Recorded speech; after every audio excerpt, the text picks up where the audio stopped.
बीते कुछ दिनों से मानो मिडिल ईस्ट ने सभी को भयभीत करके रखा था। हर किसी को लग रहा था कि दुनिया के विनाश की शुरुआत का मिडिल ईस्ट से ही होने वाली है। लेकिन शुक्र रहा कि ईरान इजराइल वॉर थम गई और इजराइल के साथ जंग रुकते ही ईरान की संसद ने बुधवार को संयुक्त राष्ट्र परमाणु निगरानी संस्था के साथ सहयोग रोकने से जुड़े एक अहम विधेयक को मंजूरी दे दी। ईरानी परमाणु ठिकानों पर अमेरिकी बमबारी के बाद ये कदम उठाया गया है। ऐसे में सवाल है कि क्या अब बिना किसी निगरानी के ईरान का परमाणु कार्यक्रम बेकाबू हो जाएगा? इजराइल और अमेरिका किसी भी कीमत पर तेहरान को परमाणु हथियार बनाने से रोकना चाहते हैं और इसी वजह से उनकी न्यूक्लियर साइट को निशाना बनाया गया था।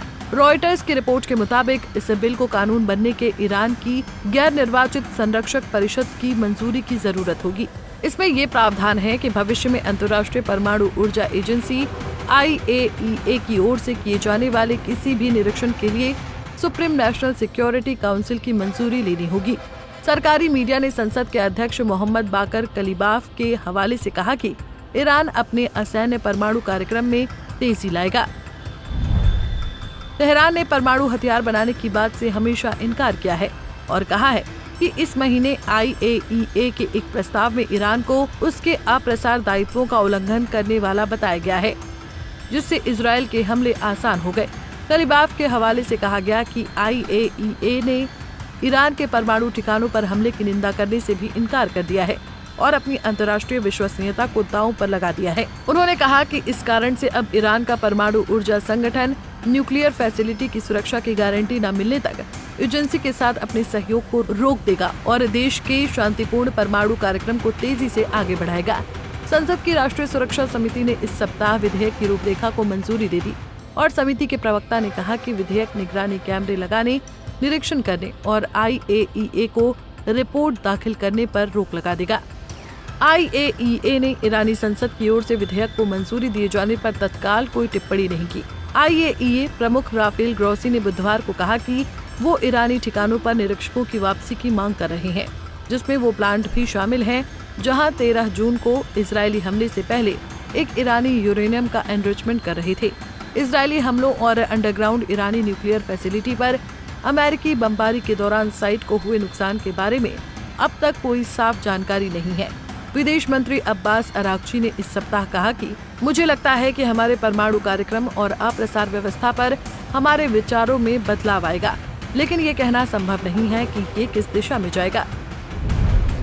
अमेरिका ने पिछले दिनों ईरान की 3 प्रमुख न्यूक्लियर साइट फोर्डो, इस्फहान और नतांज पर भीषण बमबारी की थी।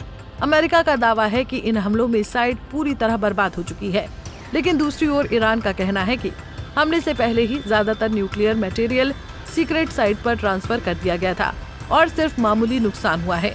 कुछ सैटेलाइट तस्वीरों में इस बात के साफ संकेत भी मिले हैं। न्यूक्लियर वॉचडॉग कही जाने वाली परमाणु ऊर्जा एजेंसी से अगर ईरान सहयोग खत्म करता है तो इसका मतलब अब वो अपने न्यूक्लियर प्रोग्राम के साथ आगे क्या करेगा और कैसे करेगा, इस बात की कोई भी जानकारी और डेटा एजेंसी को नहीं दिया जाएगा। साथ ही एजेंसी की ओर से विजिट करने वाले ऑब्जर्वर्स अब ईरान की न्यूक्लियर साइट का दौरा नहीं कर पाएंगे। पहले ही ये जानकारी थी कि ईरान ने 70-80% तक यूरेनियम एनरिच कर लिया है, जो कि परमाणु बम बनाने के लिए जरूरी 90% स्तर के काफी करीब है। अब एक और बड़ा खुलासा हुआ है कि पेंटागन की शुरुआती खुफिया मूल्यांकन रिपोर्ट के अनुसार परमाणु ठिकानों पर अमेरिकी हमलों से ईरान का परमाणु कार्यक्रम नष्ट नहीं हुआ है। मीडिया रिपोर्ट्स के मुताबिक पेंटागन की रक्षा खुफिया एजेंसी के मूल्यांकन से जुड़े सूत्रों ने बताया कि शनिवार के बम हमलों में ईरान का समृद्ध यूरेनियम भंडार तबाह नहीं हुआ है। पेंटागन अमेरिका के रक्षा मंत्रालय का मुख्यालय है। CNN और न्यूयॉर्क टाइम्स जैसे कई बड़े अमेरिकी मीडिया संस्थानों ने भी रक्षा खुफिया एजेंसी के हवाले से ये खबर दी है। वहीं व्हाइट हाउस का कहना है कि ये आकलन पूरी तरह से गलत है और राष्ट्रपति डोनाल्ड ट्रंप को नीचा दिखाने की कोशिश है। मीडिया रिपोर्ट्स के मुताबिक इस पूरे मुद्दे पर अमेरिकी रक्षा मंत्रालय ने अपनी प्रतिक्रिया साझा करते हुए कहा है कि ईरान पर अमेरिकी हमलों को जो कोई भी विनाशकारी नहीं बता रहे हैं, वो बस राष्ट्रपति और इस सफल अभियान को कमजोर करने की कोशिश कर रहे हैं। इस दौरान ईरान और इजराइल के बीच युद्ध विराम का असर भी दिख रहा है और दोनों देश इसे स्वीकार भी कर रहे हैं। Bureau report, Punjab Kesari TV. हमसे जुड़े रहने के लिए हमारे YouTube चैनल को सब्सक्राइब करें और नई वीडियो की नोटिफिकेशन के लिए बेल आइकॉन को दबाएं।